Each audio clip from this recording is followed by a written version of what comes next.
Item ಯಾವುದೇ ಇರಲಿ try ಮಾಡಿ ಆಚಿ ಚಿಕನ್ ಮಸಾಲಾ. ಕೃಷ್ಣಮೃಗ ಬೇಟೆ ಪ್ರಕರಣದಲ್ಲಿ ಎಂದಿಗೂ ನಟ ಸಲ್ಮಾನ್ ಖಾನ್ ಕಾನೂನು ಸಂಕಷ್ಟದಲ್ಲಿರೋ ವಿಷಯ ಎಲ್ರಿಗೂ ತಿಳಿದೇ ಇದೆ.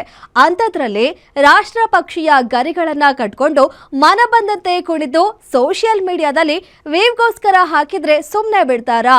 ನೋ ವೇ, ಚಾನ್ಸ್ ಇಲ್ಲ. ಸದ್ಯ ಬಿಗ್ ಬಾಸ್ ಮಾಜಿ ಸ್ಪರ್ಧಿಗಳಾದ ಕಿಶನ್ ಬೆಳಗಲಿ ನವಿಲುಗರಿ ಪ್ರಕರಣದಲ್ಲಿ ತಪ್ಪೊಪ್ಪಿಕೊಂಡಿದ್ದು ನಟಿ ನಿವೇದಿತಾ ಗೌಡಗೂ ಡ್ರಿಲ್ ಶುರುವಾಗಿದೆ. ಇದಾಗ್ತಿದ್ದಂತೆ ಇಬ್ರು ಹೊಸ ವಿಡಿಯೋ ಹರಿಬಿಟ್ಟಿದ್ದಾರೆ. ಡಾನ್ಸ್ ಜೋಡಿಗೆ ಶಾಕ್.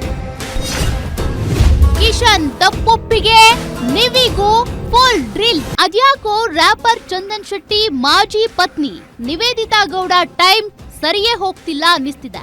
ಒಂದ್ ಕಡೆ ಡಿವೋರ್ಸ್ ಪಡೆದು ಸಾಮಾಜಿಕ ಜಾಲತಾಣಗಳಲ್ಲಿ ಆಡಿಕೊಳ್ಳೋರಿಗೆ ಆಹಾರ ಆಗ್ಬಿಟ್ಟಿದ್ರು. ಇದೀಗ ಅದರಿಂದ ಹೊರ ಬಂದು ಹೊಸ ಜೀವನ ಆರಂಭಿಸಿದ ನಿವಿಗೆ ನವಿಲುಗರಿ ಕೇಸ್ ತಗ್ಲಾಕೊಂಡಿದೆ. ಹೌದು, ಸುಮ್ನೆ ಇರ್ಲಾರ್ದೆ ಇರುವೆ ಬಿಟ್ಕೊಳ್ಳುವುದು ಅಂದ್ರೆ ಇದೇ ಅನ್ಸುತ್ತೆ. ಸದಾ ಸೋಷಿಯಲ್ ಮೀಡಿಯಾ ಅಟೆನ್ಷನ್ ನಿರೀಕ್ಷಿಸೋ ನಿವೇದಿತಾ ಅಂಥದ್ದೇ ಒಂದು ಕಾರ್ಯ ಮಾಡಲು ಹೋಗಿ ಕಾನೂನು ಸಂಕಷ್ಟಕ್ಕೆ ಸಿಲುಕಿದ್ದಾರೆ.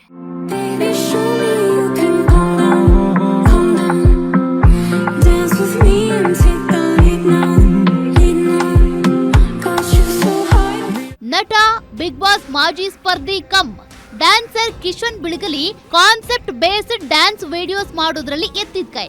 ಪ್ರತಿ ಬಾರಿ ಕಿಶನ್ ಚಿತ್ರರಂಗದ ಒಬ್ಬೊಬ್ಬ ನಟಿಮಣಿಯ ಜೊತೆ ಸ್ಟೆಪ್ ಹಾಕ್ತಾರೆ, ರೊಮ್ಯಾನ್ಸ್ ಮಾಡ್ತಾರೆ. ಈ ಬಾರಿ ನಟಿ ನಿವೇದಿತಾ ಗೌಡರನ್ನ ಆರಿಸಿಕೊಂಡಿದ್ರು. ಆದ್ರೆ ಈ ಸಲ ಅವರ ರೀಲ್ಸ್ ನಲ್ಲಿ ನವಿಲುಗರಿ ಹೊದ್ದುಕೊಂಡ ಕಾಸ್ಟ್ಯೂಮ್ ಎಲ್ಲರ ಕಣ್ಣು ಕುಕ್ಕುವಂತೆ ಮಾಡಿತ್ತು.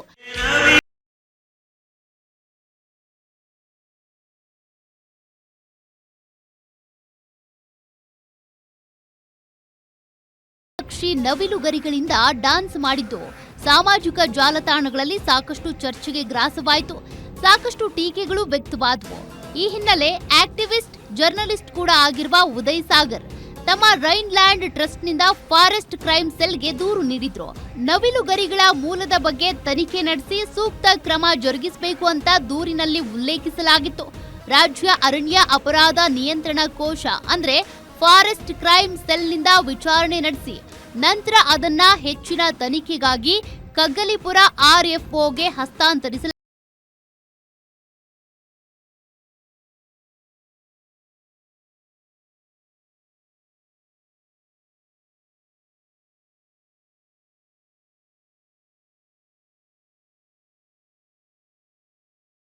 ಪಡೆದಿದ್ದ ನಟ ಕಿಶನ್ ವಿಚಾರಣೆಗೆ ಹಾಜರಾಗಿ ಆ ನವಿಲುಗರಿಗಳನ್ನ ಫ್ಯಾಷನ್ ಶಾಪ್ ಒಂದರಿಂದ ಪಡೆದಿರೋದಾಗಿ ಹೇಳಿ ತಪ್ಪೊಪ್ಪಿಗೆ ಸ್ಟೇಟ್ಮೆಂಟ್ ನೀಡಿದ್ರು.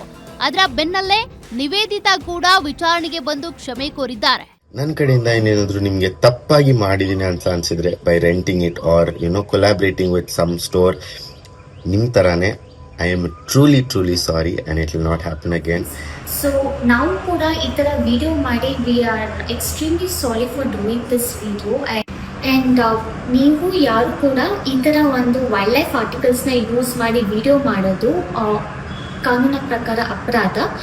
So we are also sorry and we are going to be cooperating with the ongoing investigations. ಇನ್ನು ಅರಣ್ಯಾಧಿಕಾರಿಗಳು ಆ ಫ್ಯಾಷನ್ ಶಾಪ್ ಮಾಲೀಕರನ್ನು ತನಿಖೆ ನಡೆಸಿ ನವಿಲುಗರಿಗಳ ಮೂಲದ ಜಾಡು ಶೋಧಿಸಲು ಮುಂದಾಗಿದ್ದಾರೆ. ಇದರಿಂದ ಯಾರ್ಯಾರಿಗೆ ಸಂಕಷ್ಟ ಕಾದಿದೆಯೋ ಗೊತ್ತಿಲ್ಲ.